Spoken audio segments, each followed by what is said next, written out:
सुब्रमण्यम स्वामी एक बार जिसके पीछे पड़ गए उसका बचना फिर काफी मुश्किल हो जाता है। 2G घोटाला एक्सपोज करने से लेकर राम मंदिर निर्माण में सुब्रमण्यम स्वामी का एक अहम योगदान रहा है। ऐसे ही 2012 में ये पीछे पड़ गए राहुल और सोनिया गांधी के नेशनल हेराल्ड केस में। न्यूज में छाया हुआ है, हाल ही में ईडी के द्वारा राहुल गांधी और सोनिया गांधी को समन भेजा गया है। इस केस से रिलेटेड कांग्रेस के द्वारा खूब उत्पात मचाया जा रहा है कि ये जो समन्स है वो पॉलिटिकली मोटिवेटेड है। तो क्या है नेशनल हेराल्ड केस? ईडी के द्वारा जो फ्रेश समन्स भेजी गई हैं राहुल सोनिया गांधी को, वो क्या है और ये क्यों कहा जा रहा है इस मामले में कि 50 लाख रुपए दे के 2000 करोड़ के एसेट्स के मालिक बन बैठे राहुल और सोनिया गांधी। सब कुछ बताऊंगा इस वीडियो में।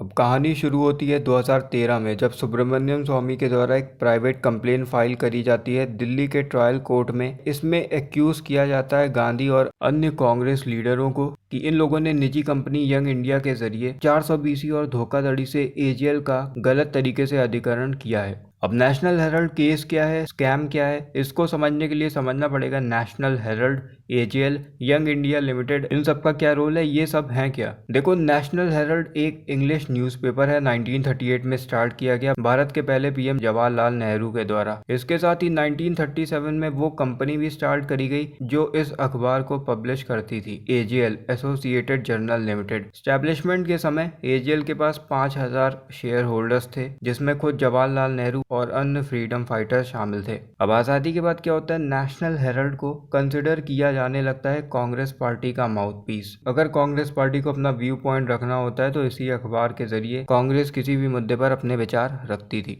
लेकिन 2008 आते आते अखबार के संचालन के दौरान एजीएल को, जो नेशनल हेराल्ड न्यूज़पेपर को पब्लिश करती थी, हैवी लॉसेस हुए और इनको नेशनल हेराल्ड न्यूज़पेपर का संचालन बंद करना पड़ा। न्यूज़पेपर की प्रिंटिंग और पब्लिकेशन सब बंद हो गई। अब 2010 में कोर्ट्स के रिकॉर्ड से हमें ये पता चलता है कि जब एजीएल ने न्यूज़पेपर का संचालन बंद कर दिया, उस समय इन पर करीब 90 करोड़ रुपए की देनदारी थी। 90 करोड़ रुपए का कर्ज था कांग्रेस पार्टी का। ये वो अमाउंट था जो इंटरेस्ट फ्री बेसिस पर कांग्रेस पार्टी ने ओवर द पीरियड एजीएल को दिया था। अब इसमें बहुत बड़ा झोल है।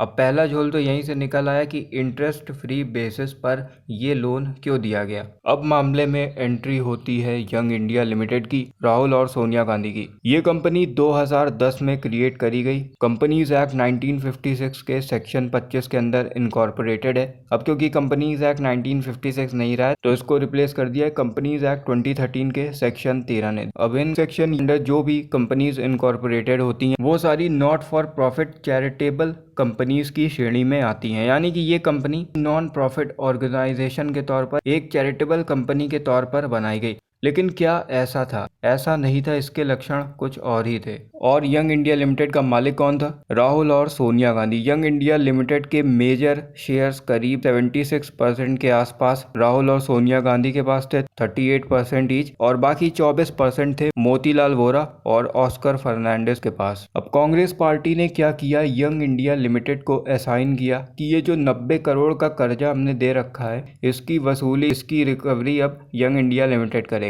यंग इंडिया लिमिटेड ने 50 लाख रुपए दिए कांग्रेस पार्टी को और डेप्ट जो था वो ट्रांसफर हो गया यंग इंडिया लिमिटेड को। और जाहिर सी बात है, एसोसिएटेड जर्नल लिमिटेड कर्ज देने में असमर्थ था और अल्टीमेटली हुआ क्या, एजीएल पब्लिक लिमिटेड से बन गई wholly owned company young India limited के अंडर। कर्ज देने में एजीएल असमर्थ था। कर्ज के एवज में शेयर इक्विटी का जो मेजर चंक था यंग इंडिया लिमिटेड को ट्रांसफर हो गया। सारे शेयर्स ट्रांसफर हो गए यंग इंडिया लिमिटेड को। सीधी भाषा में बोलो तो इसका मालिकाना हक मिल गया यंग इंडिया लिमिटेड को। 2000 करोड़ वर्थ के जो रियल एस्टेट एसेट्स जो देश भर में एजीएल के फैले थे, इसका मालिक बन गया यंग इंडिया लिमिटेड। इनडायरेक्टली बोलो तो राहुल और सोनिया गांधी, क्योंकि मेजॉरिटी शेयर्स, लगभग 76% शेयर यंग इंडिया लिमिटेड के राहुल और सोनिया गांधी के पास थे। तो इसीलिए राहुल और सोनिया गांधी का डायरेक्टली नेशनल हेराल्ड केस में एज आरोपी नाम आया। अब मैं न्यूज में देख रहा था जिसमें सुब्रमण्यम स्वामी ने यह भी बताया कि आज की डेट में यंग इंडिया लिमिटेड के 100% मालिक हैं राहुल और सोनिया गांधी, क्योंकि मोतीलाल वोरा और ऑस्कर फर्नांडिस दोनों का ही देहांत हो गया था 2020-21 में। इसीलिए ये कहा जा रहा है कि 50 लाख रुपए देकर 2000 करोड़ की संपत्ति के मालिक बन बैठे राहुल और सोनिया गांधी।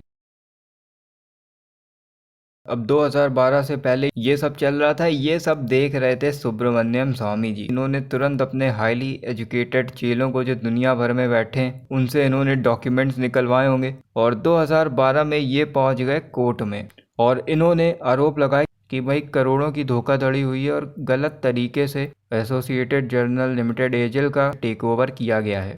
और राहुल और सोनिया गांधी के अलावा इसमें आरोपी बनाया गया मोतीलाल वोरा, ऑस्कर फर्नांडिस को। हालांकि अभी उनका देहांत हो चुका है, अगर वो होते तो उन पे भी केस चलाया जाता। इसके अलावा सुमन दुबे जो कि जर्नलिस्ट हैं, सैम पित्रोदा और YIL को कि गलत तरीके से AGL कंपनी को एक्वायर किया गया है। अब देख लेते हैं कि इस केस में क्या क्या चीजें गलत हुई। स्वामी जी ने इनिशियली और ओवर द पीरियड कौन कौन से आरोप इस केस से जुड़ते गए। अब पहली चीज तो सवाल के घेरे में ये थी कि ये जो लोन दिया गया 90 करोड़ रुपए का, ये कैसे दिया गया। 90 करोड़ का जो लोन दिया गया ये भी इलीगल है, क्योंकि सुब्रमण्यम स्वामी ने कहा कि किसी पॉलिटिकल पार्टी के लिए लोन एक्सटेंड करना, वो भी कमर्शियल पर्पस के लिए, अपने आप में ये चीज तो इलीगल है। तो पार्टी ने लोन कैसे दिया, और लोन दे भी दिया तो इंटरेस्ट फ्री लोन कौन देता है, जो कि इस केस में दिया गया। तीसरा आरोप यंग इंडिया लिमिटेड पर लगा कि इनकी मंशा गलत थी। 50 लाख देकर इन्होंने 90 करोड़ रुपए AGL से वसूल करने की कोशिश की। और अब तो मनी लॉन्ड्रिंग का एस्पेक्ट भी जुड़ गया है इस मामले में।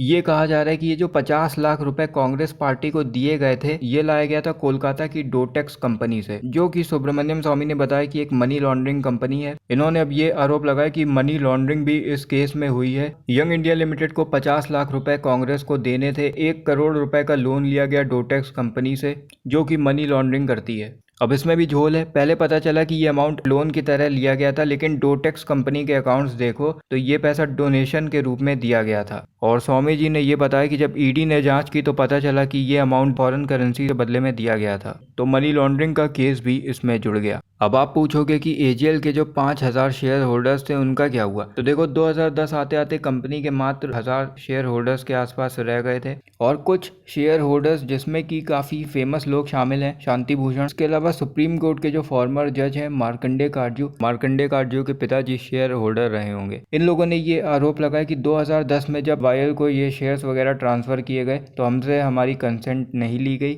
बस नोटिस भेजकर ये पूरा प्रोसेस कंप्लीट कर दिया। और हाल ही में जो ED के द्वारा समन्स राहुल और सोनिया गांधी को इसलिए भेजी गई हैं ताकि और क्लियरली ये पता लगाया जा सके कि आखिर में इनकी इन्वॉल्वमेंट इस केस में क्या है, ताकि इस केस में फाइनेंशियल ट्रांजैक्शन और शेयर होल्डिंग पैटर्न्स को और अच्छे से समझा जा सके। तो ये मामला है नेशनल हेराल्ड केस का। और सुब्रमण्यम स्वामी तो कह रहे हैं कि भाई अब कोई बचने का तरीका नहीं है, राहुल गांधी देश छोड़ के चले जाएं, क्योंकि अब जेल जाने के सिवा और कोई चारा नहीं है। खैर जांच चल रही है और इस केस में कोई भी मेजर डेवलपमेंट होगी तो मैं आपके लिए वीडियो लेकर आ जाऊंगा। वीडियो पसंद आया तो इसको शेयर करिए और चैनल को कर दीजिए सब्सक्राइब।